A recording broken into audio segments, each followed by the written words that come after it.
Hi, good evening, everybody. How are you today? How are you doing today? Great, we're doing well. Good. So my name is Isa Bowman. They call me Isa Agbanani. I reside here in the U.S. I will be I'm very happy and to welcome you, distinguished guests and members, to our conference on breaking the stigma for our mental health conference.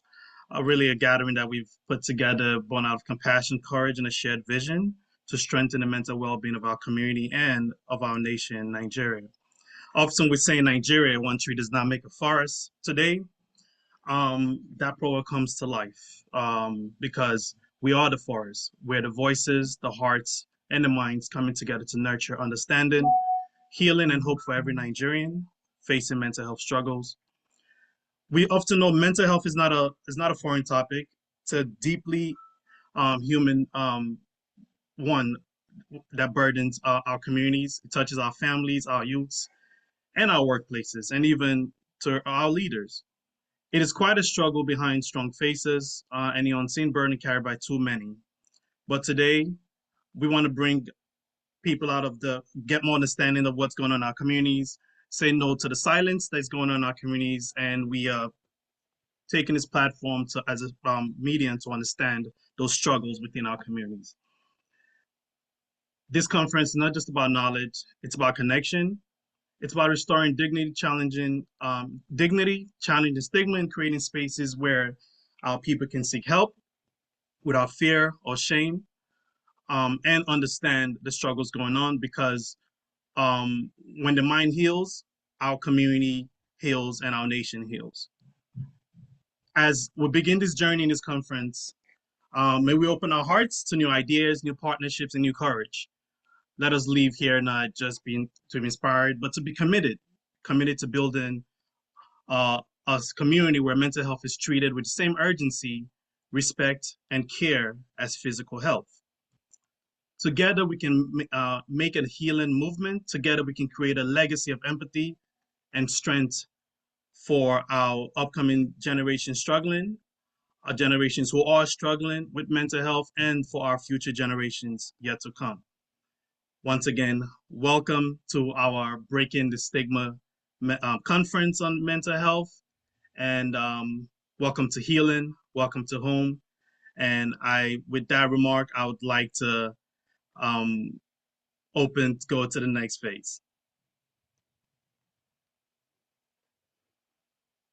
So I'd like to give it to the president to talk a little bit about the overview of the mental health initiative that Alliance um, have hosted in the past, or currently with the international president, given that we are commemorating Mental Health Week, which has been from October 4th to the 12th. So I'll pass that along for the Lions to talk a little bit about some of the initiatives that we've embarked on.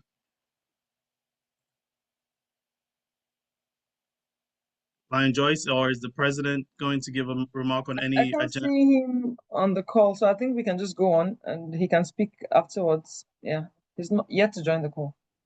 All right. Without further ado, it is my distinct honor and excitement to introduce Dr. Nenadi Adamu. I will give a brief bio about Dr. Adamu. She's a senior lecturer, a consultant, a thought leader in education, really some exquisite leadership, and she has social equity. So a little more about Dr. Adamu. She's a respected academic, consultant, and thought leader working in the intersection of education, public sector, leadership, and social equity. She currently serves as a senior lecturer in the School of Society, Community, and Health at the University of Bedfordshire in the UK, where she leads the MSc in Integrated Healthcare Practice and Strategic Leadership, a program accredited by the Chartered um, Management Institute, CMI. With over 20 years of cross-section experience spanning academia, advisory services, international development, youth advocacy, and public sector training, Dr. Adam is passionate about empowering leaders educators to build inclusive and resilient systems. Her consultancy and research focus on translating evidence into practice, community driven solutions, particularly in marginalized and transactional contexts across the UK and Nigeria. Her academic expertise lies in criminology, health and social care, and policy research. And so she teaches across postgraduate and undergraduate programs, embedding inclusive pedagogy and linking theory to practice. A senior fellow of the UK Higher Education Academy, she's recognized for her excellence in curriculum design, leadership development, mentoring students from underrepresented backgrounds. Dr. Adamu's PhD explores how young people navigate the informal economy and welfare systems, offering deep insight into social policy, inequality, and youth agency. Her current research includes violence against African women and girls, mental health in Black and African communities, and inclusive curriculum development in higher education. It will be exciting to know that beyond academia, Dr. Adami works as a public sector and education consultant, contributing to leadership development, policy reform, and capacity building initiatives in both the UK and Nigeria. Her voice continues to shape national and international conversations on education, youth policy, race, and gender justice. She also serves as a trustee and research advisor with Youthscape, a UK based charity dedicated to youth engagement and mental well being, where she provides thought leadership on inclusive program design and evaluation and volunteers for the Bedfordshire Police as an independent custody visitor. She's a compelling and compassionate speaker.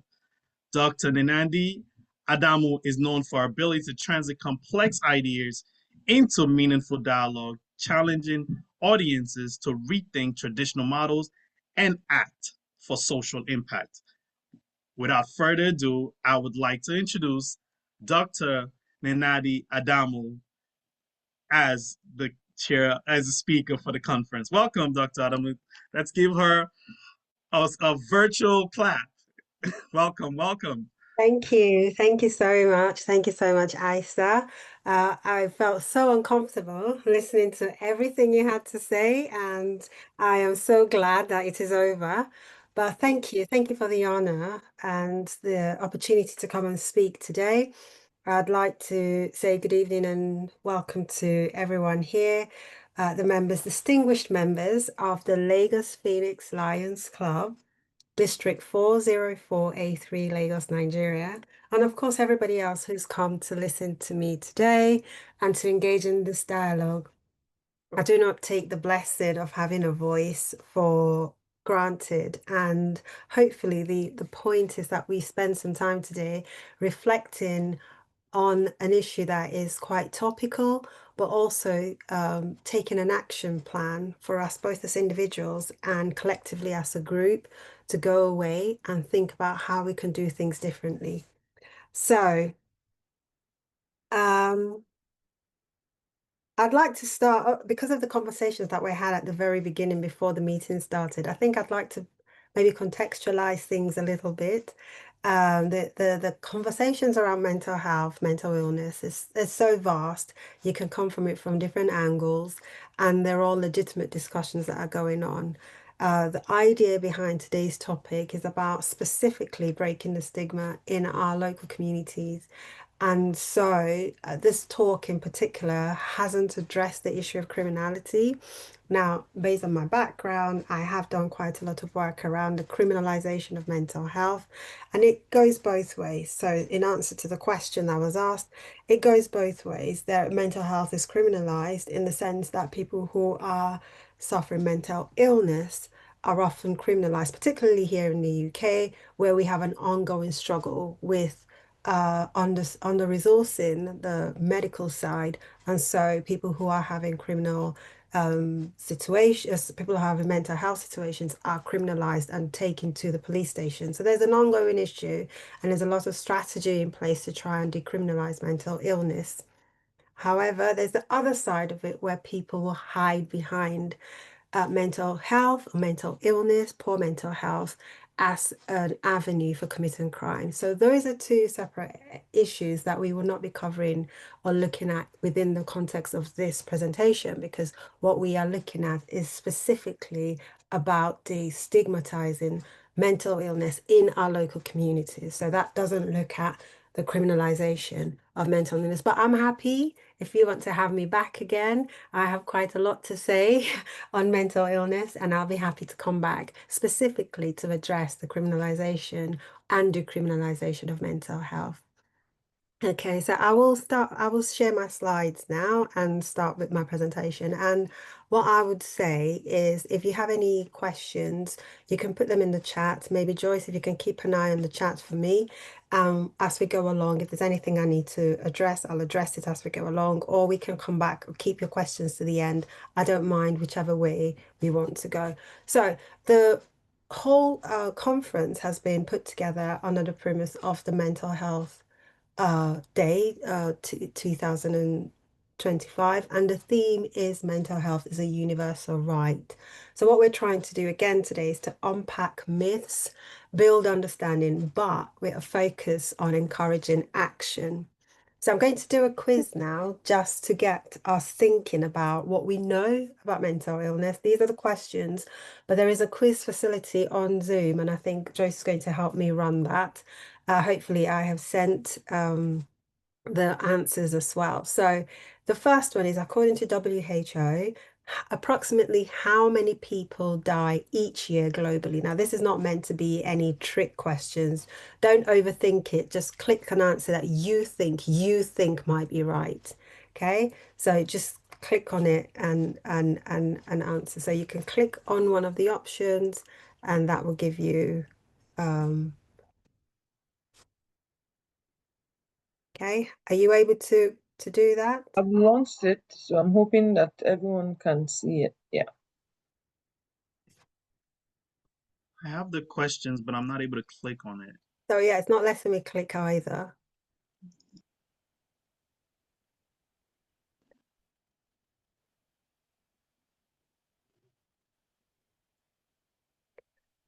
Okay, I think we'll just move on so that we're not wasting too much time because it's not letting us. And we'll probably just is it letting you now? No, it's not changed. No. All right, if you can end the poll, that's why I've got the questions here on the screen.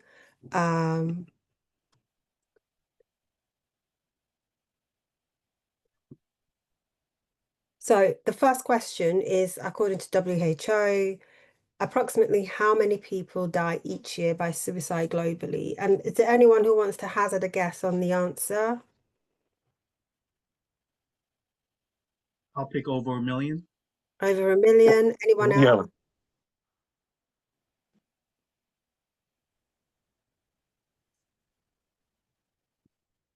Okay. Can we get the answers? Sorry. Joyce, can we get the answers?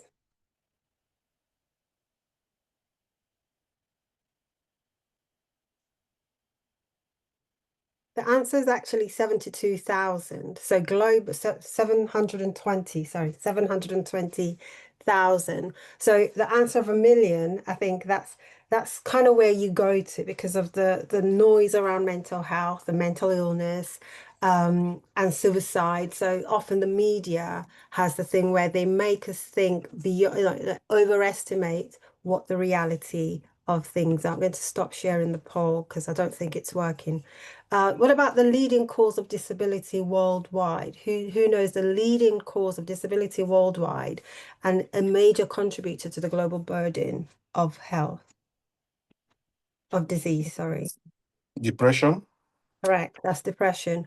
And another question I thought about was the issue of postpartum depression, because that's something that's not really talked about a lot, particularly within the context of Nigeria. We don't really have conversations around postpartum. Now, this is a US-based figure, but I just thought that would bring some insight to what we're talking about. What's the percentage of struggling new mothers struggling with postpartum depression? You mind if I ask a question, Dr. Adama? What about the impact of poverty? I think poverty is at the core of a lot of access, right? Yes. Yeah, in terms of like, Yes, Lack of access absolutely. oftentimes leads to not having, the right resources for, uh, getting, the necessary services that you need. So I'm just wanting to just put that out there. If Yeah, absolutely. So that's a good addition to it because obviously socioeconomic factors, when you look at the factors that contribute to mental illness, that's one of the key factors that we have.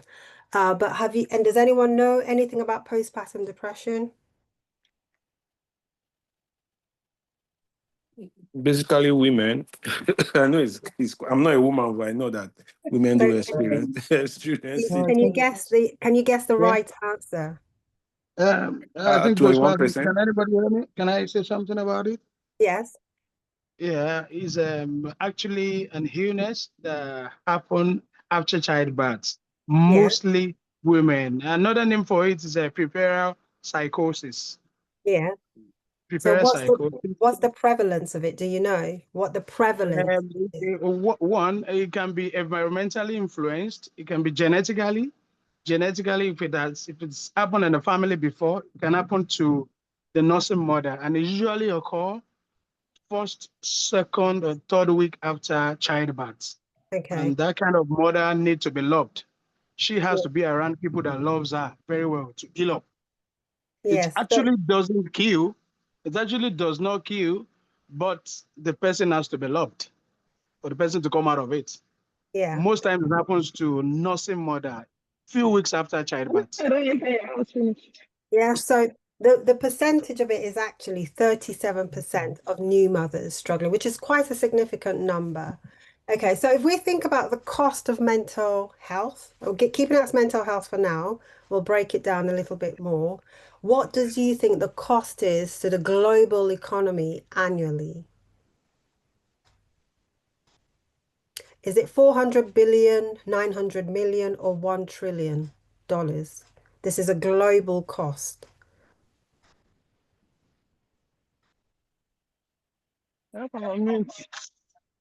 Anyone Yes. wants to guess the four cost? 400 million, I say. All right, it's actually 1 trillion. Okay. And then the next one is down to Nigeria now. Can you guess the percentage that is allocated for mental health from our annual health budget? So the overall health budget in Nigeria, what percent is allocated? 1%. Correct. That's actually correct. And then what's the percentage of Nigerians who are estimated to suffer from mental illness? 30 to 40. Excellent. Yep, that's right. So Both this extreme. this is just to get us thinking about just what is mental illness, what's mental health, and the differences. And that leads us to a definition now. It's always good to set the scene with definitions. And I've chosen the WHO definition because it addresses a few things. And if you can see from my from the words there, I've kind of put some words in bold that will help us think about what the WHO were trying to say about the definition of mental health. So mental health is a state. So that means it's a condition. It's kind of a thing. It's a thing that's out there. It's a state, but it's a state of mental well-being. Now, so this flips the statement around because most people will think mental health is predominantly mental illness. And the first person who spoke when we just joined was alluding to that as well, that most times people say mental health, and the immediate thing you think about is mental illness. But actually, the definition of mental health is that it's the state of well-being. So that's actually positive. So mental health, as a statement on its own, is actually quite positive. And the WHO focus on things like the ability to cope with stresses of life. So if you think about it, and I ask you now in the group, how many of you have had some stresses over certain things in your life? I think almost everybody will say they have had stresses about one thing or the other. So that means we're all in a condition of mental health. However, our mental health happens to be good mental health. So mental health versus mental illness needs to be clarified. So mental health is not the absence of illness or the presence of a disorder. However, it is the presence of well-being. And I want you to keep this definition at the back of your mind as we go along, that when we define mental health from a perspective as, prestigious as the WHO, it is about mental well-being. So the reason why this is important is because we have to look at this within the context of Nigeria. Now, for a lot of us that have a gaze on the global north, it's possible that we become quite used to hearing about mental illness because it's quite popular. But when you turn the gaze back to the global south, this is just an issue that's gradually picking up steam. And so understanding that these figures, although we have these figures, that they may not really be accurate because of the issues around reporting and because of the fact that things are still being conceptualized. But however, we do have them, so we're going to use them. Now, the most common illness in Nigeria are depression and anxiety, and that kind of is mirrored in other places around the world. So it shows that, it's not that far away from people. It's not that far away from us. Mental health or mental illness is not too far removed from the common Nigerian. And it's 1 in 5. 1 in 5, 1 in 5. So if we're 10 in this group at this moment, 2 people would have experienced or would be experiencing some type of mental illness. So again, remember that this is about breaking the stigma around mental health. So some other figures, 4.9 million Nigerians have anxiety and depressive disorders. And when you think about that, when you think about how many people are suffering or how many people are being challenged, you turn around and you think, how much do we have in terms of care for people who are suffering? And for 200 million people, we have 200 psychiatrists and 1,000 psychiatric nurses. So that just shows you that we have a long way to go when it comes to mental health in Nigeria. So I thought to bring it down again to some myths and some, just based on the local perspective. And if you think about it, these are comments that I have gotten, number one, from some of the research that we've done, but just from looking online about what sort of things people, particularly Nigerians, say about mental illness or mental health. Number one, they say depression is laziness. That's a common one that's heard. Or the illusion that mental disorder is part of a spiritual attack or it's part of demon possession. And then the disdain for therapy being for white people or rich people. And the issue around patriarchy and masculinity, where men are not allowed to acknowledge their feelings. Or the self-blame, where people with mental health issues are seen to be weak or lacking of power, or unable to keep normal jobs or live normal lives. There's a more significant one, number 7, which is children don't experience mental health issues. I say, what's your problem? You don't have any, you don't have any problems. Your only problem is to go to school and study. What problem do you have? That's another myth that's common among our communities when we discuss mental health. There's another one which is mental health can't affect me, and that's a lot of us being either very spiritual or just very, very confident that this is a problem, this is a them problem and not an us problem. And these are some of the things that together we will be looking to challenge in our various groups and our communities as we go along. So I just wanted to introduce you. I know some of you are already aware of these concepts, so please bear with me. But for the sake of the one or two who may not really know, this is the biopsychosocial model of mental health. And that's what our moderator Isa, when he put the question around the socioeconomic status and how that affects mental health. This is kind of a visual of something that explains it quite clearly. So we have the biological factors, which we can't really do much about, apart from maybe the epigenetics, because the epigenetics, these are biological factors that are triggered by the environment, but we can't really do much about the biological factors. And then we have the psychological factors, things like cognition and perception, emotions and behavior. Now, these are things that can be sort of not manipulated in a bad way, but turned around and kind of channeled differently for people to have a different perception of what mental health is. And then we have social factors, things like the relationships that we have, our support systems, the environment, and socioeconomic status. Now, what I want to say is that we start to think within the framework of this model, how can we start to change things? How can we start to move the discussion from mental health being mental illness? Remember the definition of WHO from the beginning. It's not mental illness, it's about mental well-being. The definition of mental health is about the presence of well-being. So how can we, within these three models, start to kind of change the discourse or change the direction so that we start to see mental health as something that's common among all of us and center the discussion around well-being rather than illness? Because that is the definition of mental health. So, if we're able to do this, these are some protective factors that kind of help us with changing the perceptions around mental health. That's social support, people having actual purpose, physical activity, faith, belonging. And that's why our discussion today centers around our communities and our social circles, because we are taking responsibility and we're internalizing the issues and the solutions to what the problem is. Now, I've brought in a definition of stigma by Goffman, and apologies if this is sounding too academic. I try to strip out references and all of that, but a tiger can't really change the patterns on its skin.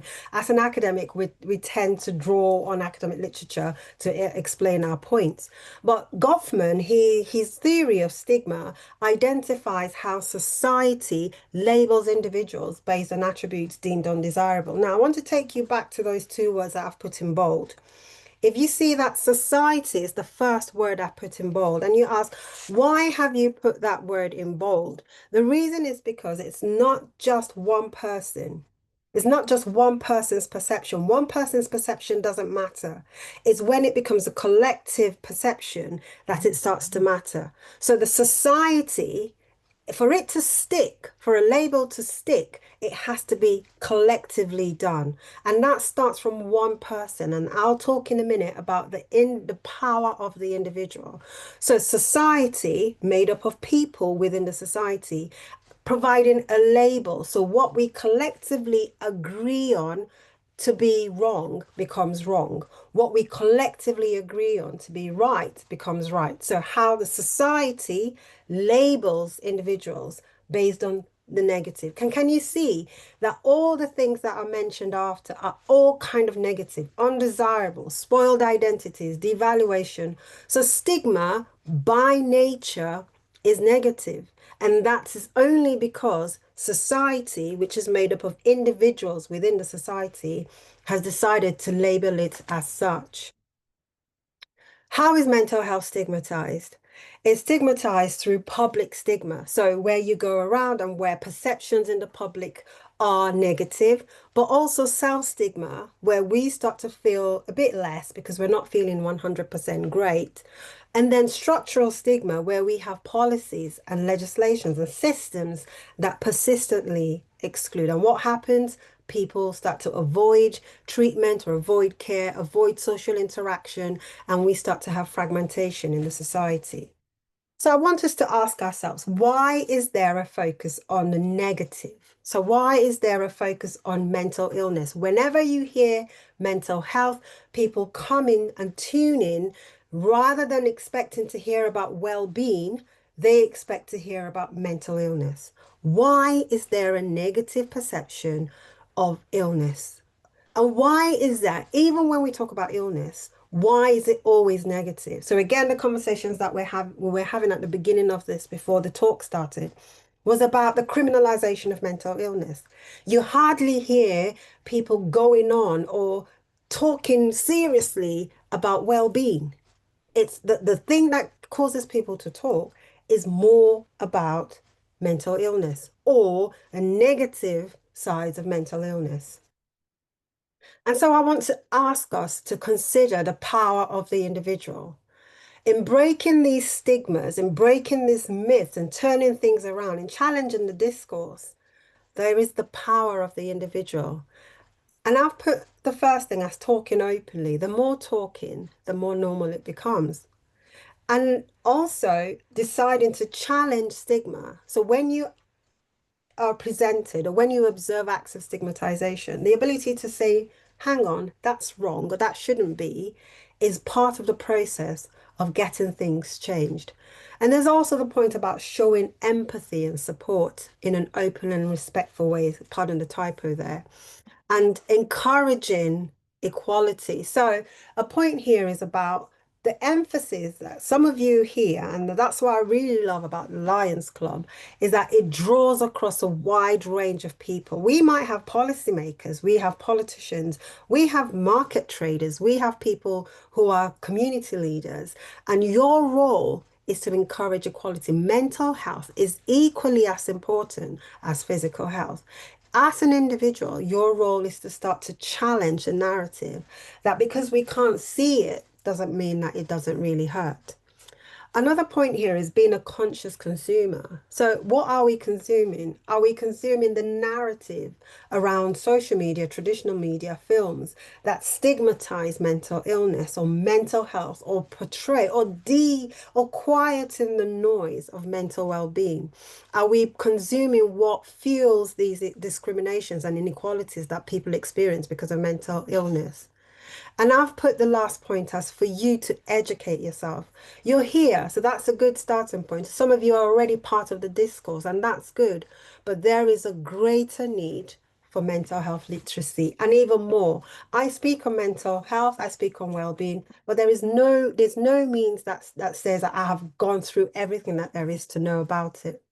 Now, the next level is the family level. I've put the family level, and my idea of the family is not just the nuclear families, extended families, social cycles, and wherever you are that feels like home.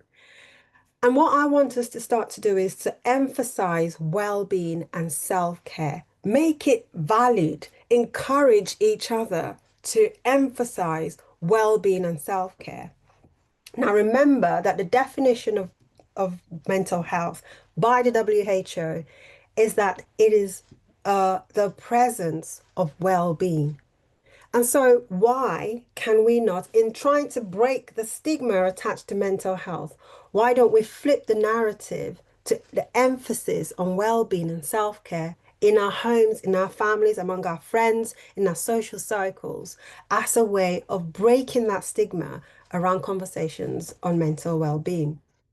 And with that, foster open conversations within these contexts, changing the stereotypes about masculinity, encouraging our brothers, our husbands, our fathers, our uncles, our grandfathers to look after themselves, to be open, to be happy. And that's why I deliberately chose that photo of an old man surrounded by future generations.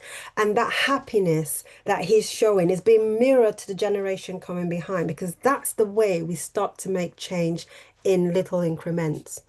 And get knowledgeable, share knowledge, have knowledge, get knowledge, challenge misconceptions, and then supporting loved ones without shame. Now, on a community level, what can we do? Can you see the pattern is quite similar? Education and raising awareness, mental health literacy is really, really important, and we cannot overemphasize the need to continue to speak and to educate ourselves on these things.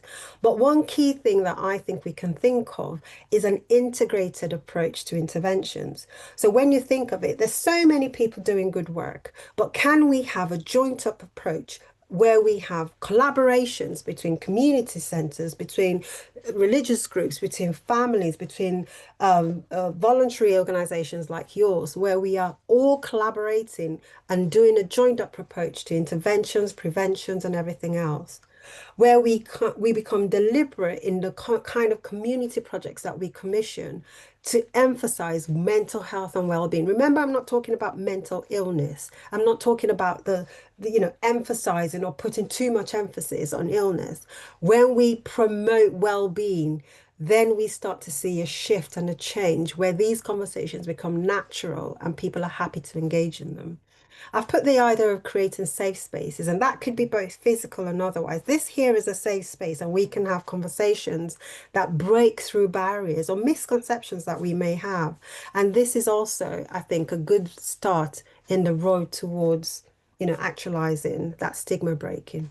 Now, when we think about your role as the Lions Club, I've ended up, just coming to bring a challenge to you here because I know the work that Lions do internationally. I've been an honorary member by my knowing Joyce, and I see that there is passion in what you do.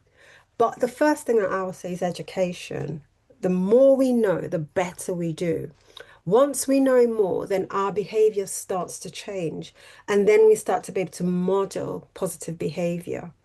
And then the access that you've got to local communities, the access you've got, you're a known and trusted brand, you can start to support local mental health initiatives, partner with organizations, raising awareness, creating safe spaces and workplaces and schools, making sure that you are talking the talk correctly and from a place of knowledge, but also a place of passion.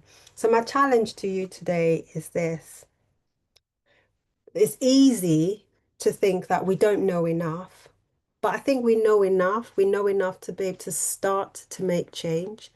And I want you to think one thing that you would do differently after today. It doesn't matter if you haven't really, you haven't really agreed with most of what I've said. You might think, well, she doesn't really know what she's saying. That's fine. But I still want to challenge you to make a decision to do something differently. So if I don't even know enough, you can give me information that could improve what I know. But the idea is not to go away from this session today and do nothing. If we all do a little bit, we are gradually making a change and making positive change towards breaking the stigma around mental health. Thank you.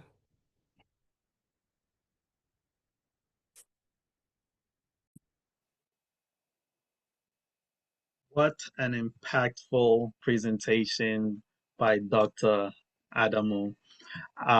Thank you very much for providing the distinction between mental illness and mental health.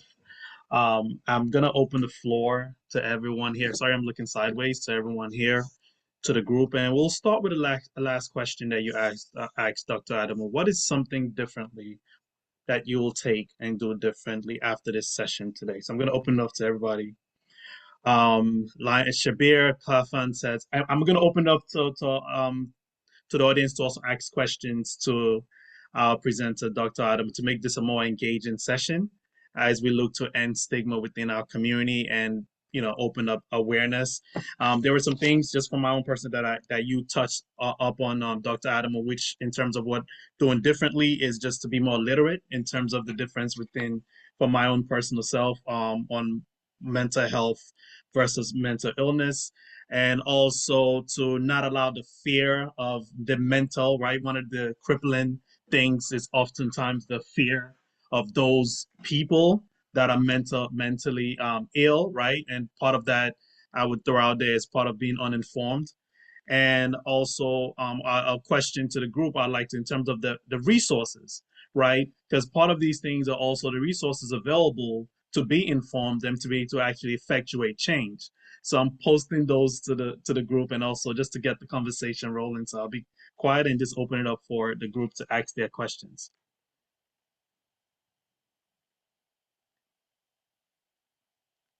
Please unmute yourself, show your camera to ask any questions, and I'll start with Shabir Kafan says, use positive language instead of stigmatizing labels as a takeaway after this meeting. So that's awesome.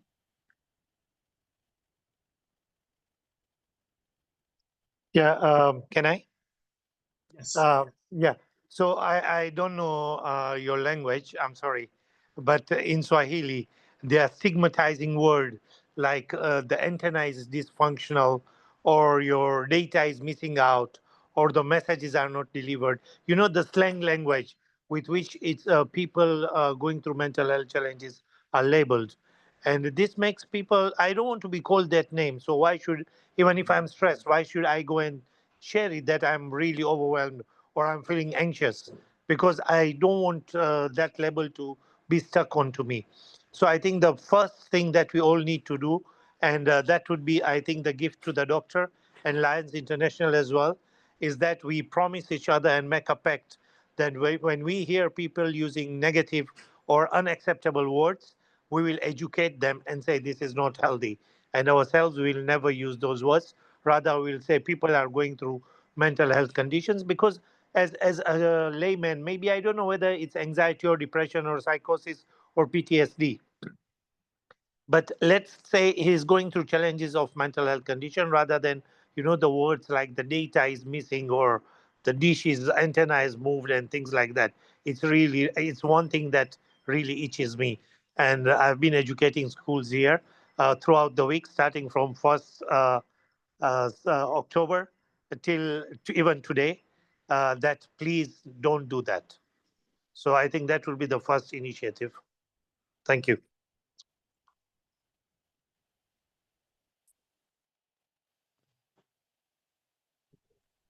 Thank you.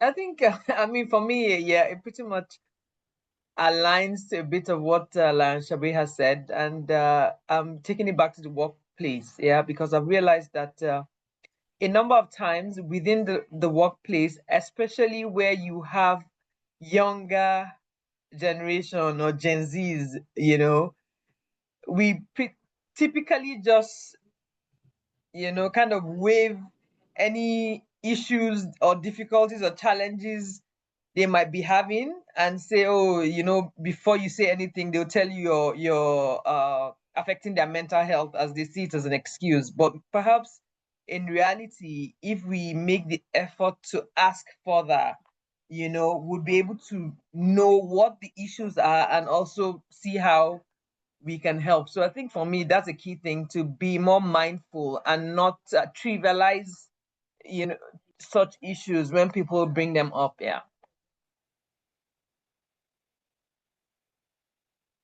Yeah, that's an excellent one. Both of you have touched on something. So, a colleague of ours and I did a piece of work on mental health dialogue or discourse around mental illness and mental health in Nigeria. And we looked at Nairaland. So, I don't know if you know the website, Nairaland. And we looked at the conversation. So, we were evaluating some of the posts on mental health. And there was this, I think we analyzed about 50 posts and responses under each post. And what was interesting to see was that there was a variation to responses. So when someone shared about not feeling too great today, someone even posted a particular post, someone posted a nice looking flat with a nice plate of food. And he says, I have everything. I have my football is on, I've got food, I've got, everything, but I still feel so bad.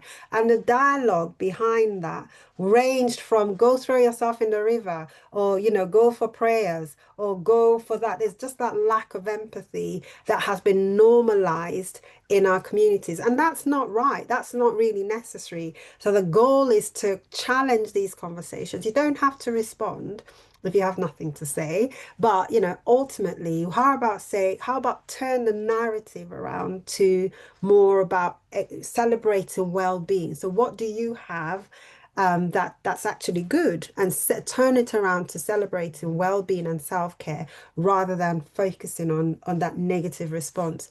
And Kojo Anthony has asked for two examples of mental illness and mental health issues. So mental illness, basically, there are different mental health disorders. So you have mood disorders, and examples of mood disorders can be depression, anxiety.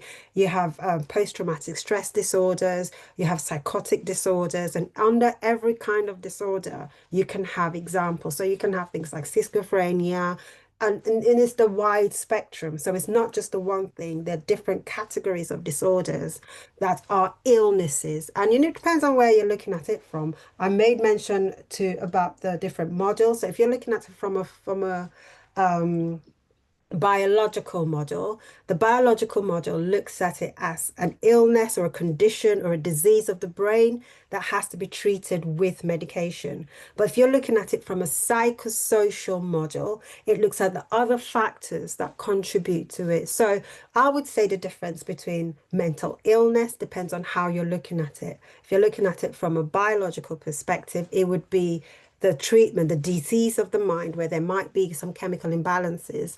But that's just one little element to it. There are other elements. There's a psychological element and there's a social element as well that all contribute to well-being. Remember, the idea of defining mental health is the focus on the presence of well-being and not the presence of mental illness.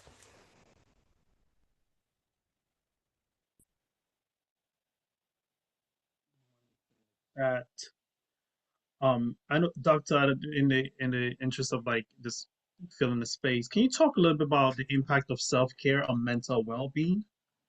Yes, sure.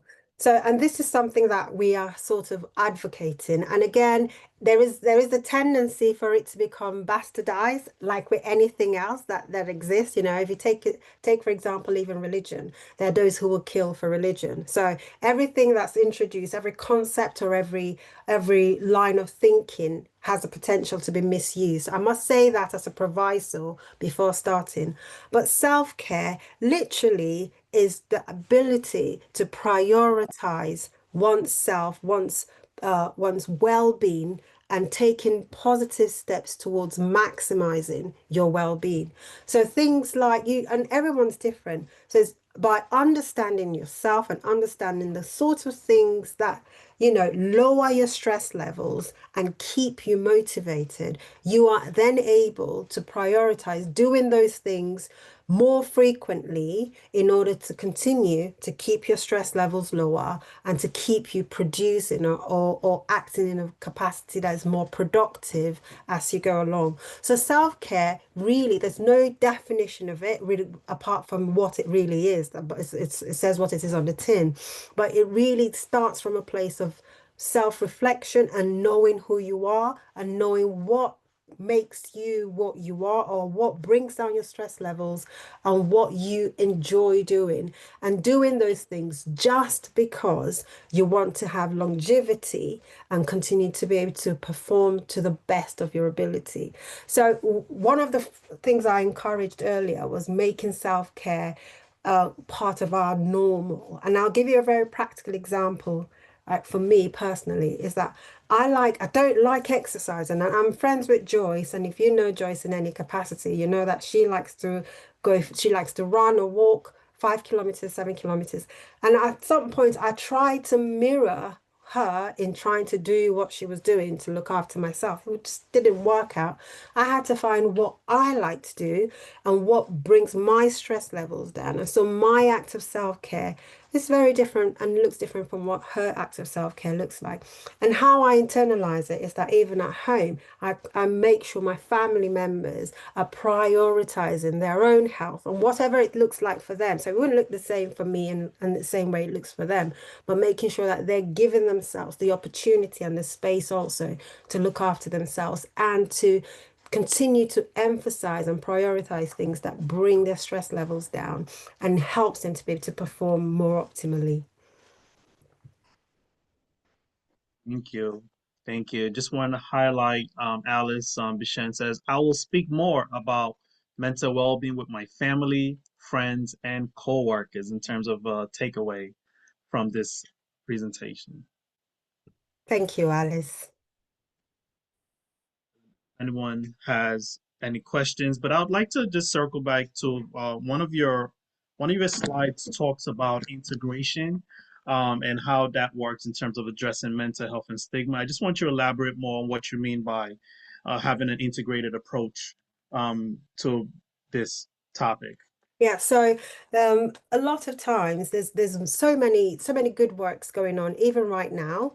If I just Google mental health initiatives in Lagos, just for an example, there you'll find quite a lot of information come out. But oftentimes we do these things in silos, and I think part of it is because of funding issues. So obviously funders probably want things done in a different way, or sometimes it could be down to things like even just priorities. So we want to prioritize an outreach over prioritizing maybe providing food.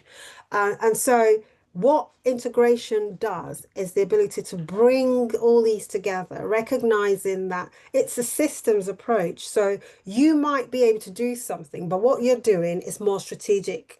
So you might be the head.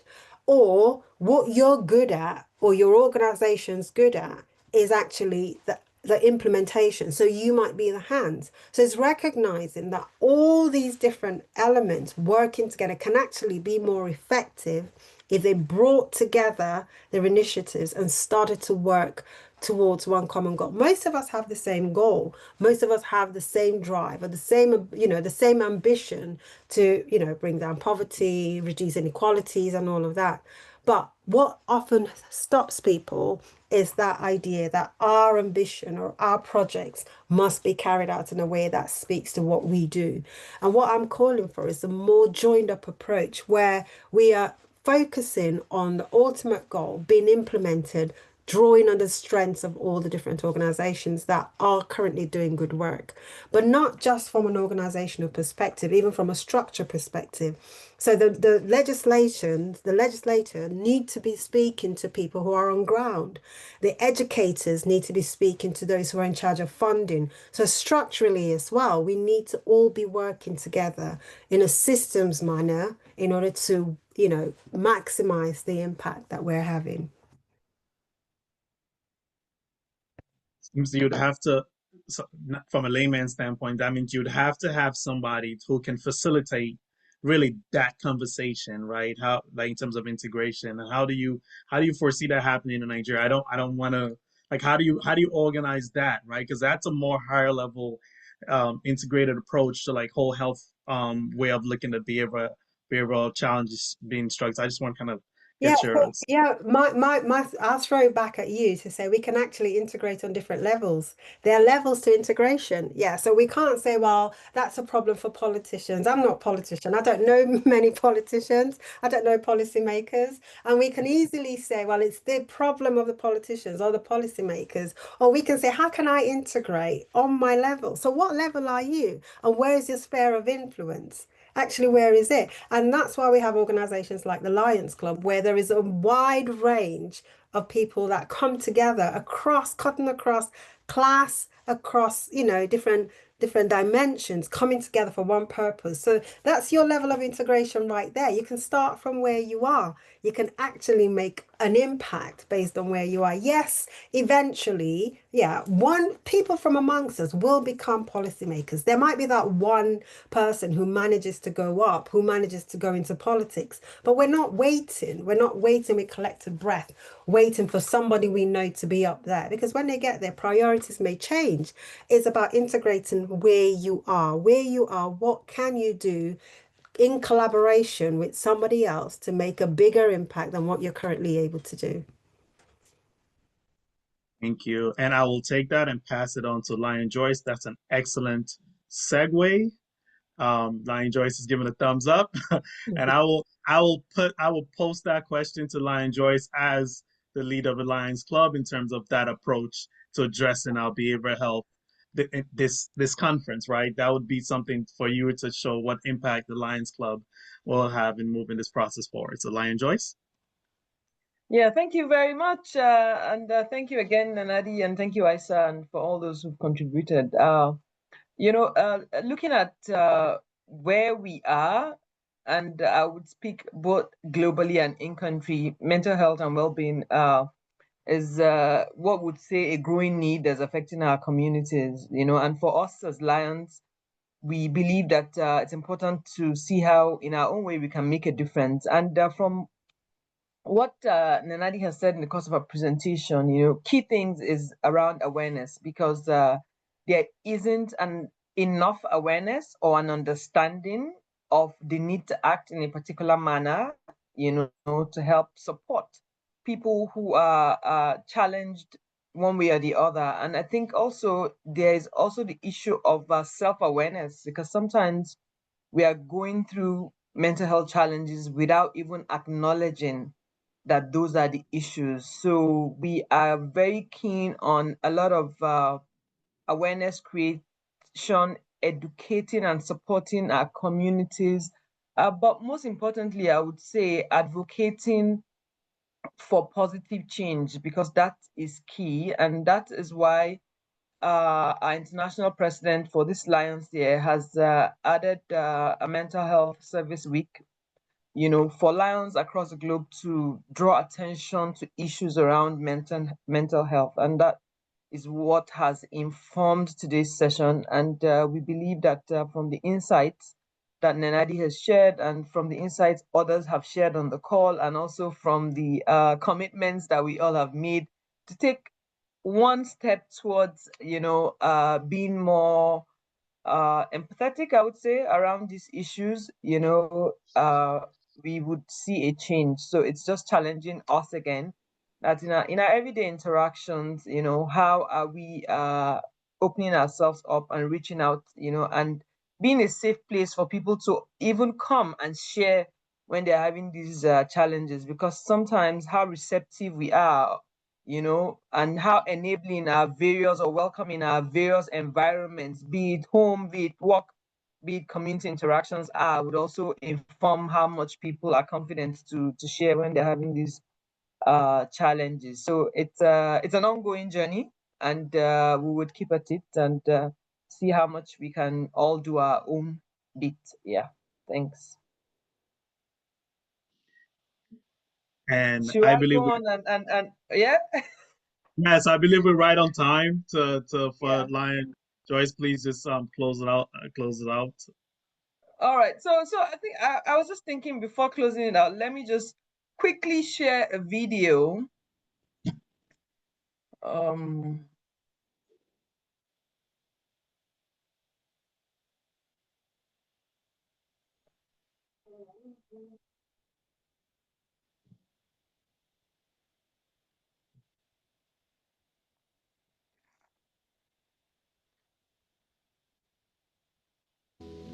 A growing number of people face mental health challenges, impacting their sense of well-being.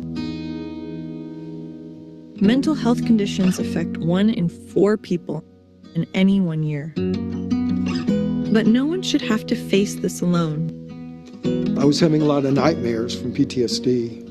I wouldn't go out of the house. I was basically a recluse. Now that I've got this dog, I'm not afraid anymore. Lions and Leos improve mental health and well-being every day through service. Connecting with elderly, supporting youth, combating loneliness, and so much more. Human connection has always been at the heart of what we do. Our Mental Health and Well-Being Initiative expands our service to raise awareness, educate communities, and advocate for positive change. Here are some ways to get involved. Reduce mental health stigma. Are you being bullied? Try calling a parent, teacher, a neighbor, or a relative. The focus is education and giving people the tools that they need to have better lives. Support youth and the elderly. We do meditation and also a group discussion. I call it the safe haven. We're working to improve the mental health of our seniors. Educate communities through partnerships and resources. If we can get more awareness out there and more confidence by talking about the topic, that creates then a society where people are more able to look for support. Raise awareness and educate about suicide prevention. We decided then that we'd do something towards suicide prevention, maybe making people more aware of where they can go if they have suicidal thoughts. Advocate for funding and legislative support. We have to build relationships with people and explain to them who we are and what we're capable of doing in the future. We can do more together. So reach out to your community. Organize and participate in service activities for mental health and well-being. Invite others to volunteer. Doing good feels good and is good for your well-being too. Learn more and access resources at Lions.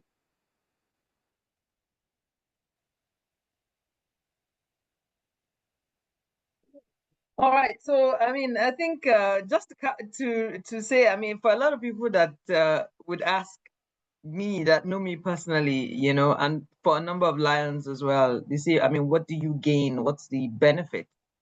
I also tell them it's good for my mental health because it's an opportunity to think of others aside yourself. But most importantly, it's also an opportunity to appreciate what you have, because I think contentment and acknowledging what you have also brings these issues home. Sometimes issues around mental health might be, pressures. I think Isa, you had mentioned economic pressures, but then when you see that you're better off compared to some, it also gives you a sense of gratitude. And I think with that sense of gratitude, it's also a value add. So thank you to Dr. Nenadi Adamu, who has taken out time to share with us this evening. For the benefit of those who don't know, she's my bestie, and she's obliged us this evening, and very proud of her. Thank you, Isa, for fantastic moderation as well. Thank you to all our Lions, our guests, because I see that we did have not only Lions, but also guests as well that had joined us. So thank you very much, everyone. And for those who want to join us as Lions, please just reach out to us. We are still welcoming like-minded individuals that would want to make impact within their communities. And as we go on, please let's spread the word around mental health, and let's take active steps towards sharing love, because I think that's what the world needs actually. Yeah. Thank you, everyone. Thank you, thank you, Thank thank you. you. Great job, Dr. Adumu. Thank you very much for your presentation. Um, Please, Yeah. these conversations must continue in our homes, workplaces, and our communities. Do not let it stop here. Um, Thank you very much again. Thank you. Have a nice evening, everyone. All right.